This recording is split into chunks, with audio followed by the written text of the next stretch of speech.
never-ending quest to promote Kenyan art, my love of art has brought me far and wide to Tenor Estate in Donholm, where I meet a master batik artist. So today on Art Galore, we look at wax and paint. Batik simply refers to a cloth which traditionally uses a manual wax-resist dyeing technique. The art of decorating cloth in this way has been practiced for centuries. Although experts disagree as to the precise origins of batik, samples of dye-resisting patterns on cloth can be traced back 1,500 years to Egypt and the Middle East.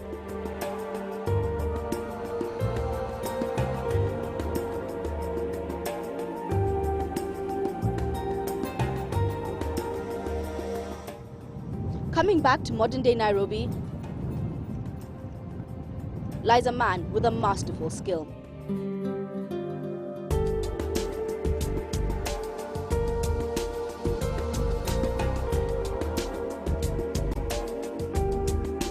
Born in September 1950, batik artist Martin Otieno has wistfully adopted this craft and become one of the few artistic masters in Kenya today. I started arts in a very funny way. I would say that I never knew that I was talented because I only used to play with colors, brushes or pencils. And we had a football team in Jericho, and the patron of our team was a pastor. He was from Scotland. So there was a time that when other children have gone to school, he could see me around. And then he asked me, what's happening? You don't go to school? And I was a very good footballer. And then I narrated my story to him, that I'm an orphan, I'm with my auntie here. So he just asked me, I understand you're a good artist too. Can you draw? I said, well, I can try. Can you draw something, bring it to me in the evening? Then I did it. And then he asked me, in case if I take you somewhere for an interview, will you be okay with that? I said, that would be lovely. Then he drove me up to Young Men Christian Association in Shoromoyo for an interview. I found many students were there, and even some of our famous artists, like somebody like Brush, we were there doing batiks. And I went there for an interview. I passed. When he came back in the evening to come and collect me, he said I was one of the successful candidates. He paid for my fee there and then. Batik is a process of decorating cloth by covering part of it with a coat of wax and then dyeing the cloth. The waxed areas keep the original color, and when the wax is removed, the contrast between dyed and undyed areas gives the pattern. Complicated, I know, so we got a closer look as we began creating our own piece. And batik, you need cotton material. You can use silk, you can use cotton material. Here we are used to cotton material because silk is too expensive. Unless somebody comes with a special case that I want a silk. In most modern batik work, the cloth is washed first to remove any starch that hinders the dye. We then sketch Martin's favorite animals, the flamingo.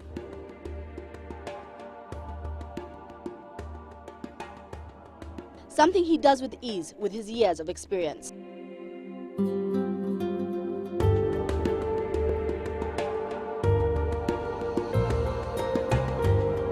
From there, we choose the different colors that we would like to use on the piece.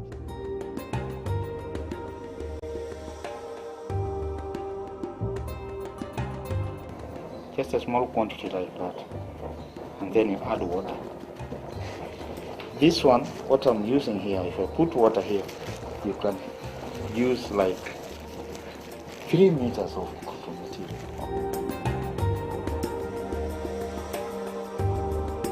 Then we wax the area we would like to stay white. The use of wax properly is also very important to get the desired pattern.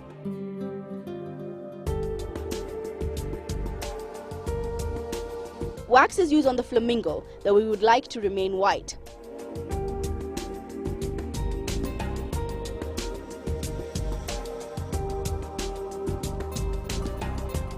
Unlike most batik artists who use a dye bath, Martin uses brushes to get more defined lines, which then leads to a more detailed, precise piece.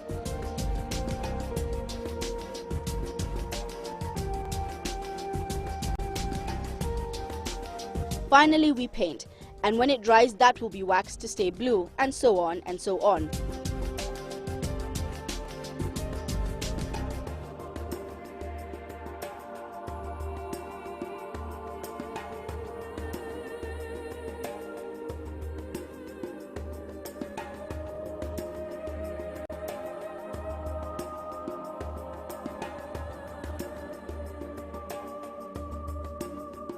Since I was serious with what I was doing, what I'm doing now is not what I was taught in school. Because wherever I'm working on a piece, I try to experiment new things. The outcome of modern batik are pieces that are simple yet attractive pieces of art that captivate the various nuances of modern Africa in a mesmerizing blend of colors and patterns.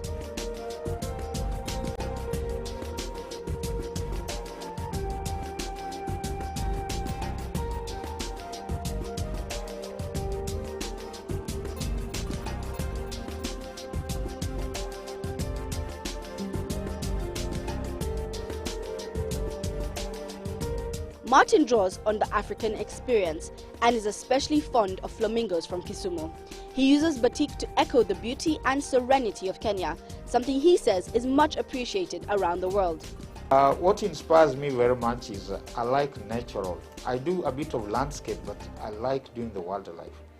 Especially when we were in college, they used to take us to the orphanage so that you can see direct what you're painting, have an idea what you're doing.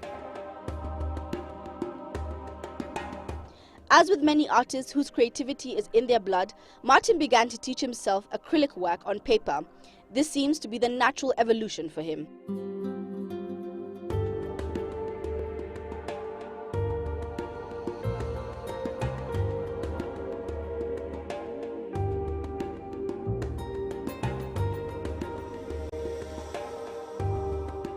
This is easily a more precise art and form that he has begun to master.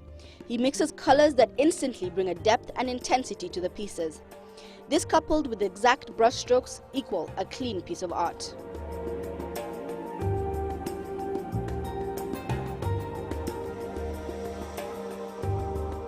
Deep inside my vision is that I'm going to build also my workshop there, a studio, where we can do the exchange program for artists and mentor them there, because most of the artists that I've mentored, they are doing very well, and I feel happy and I feel secure.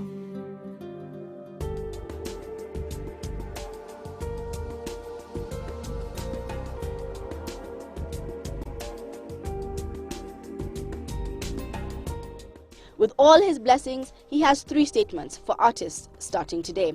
So I would advise the young upcoming artists is hard work and patience.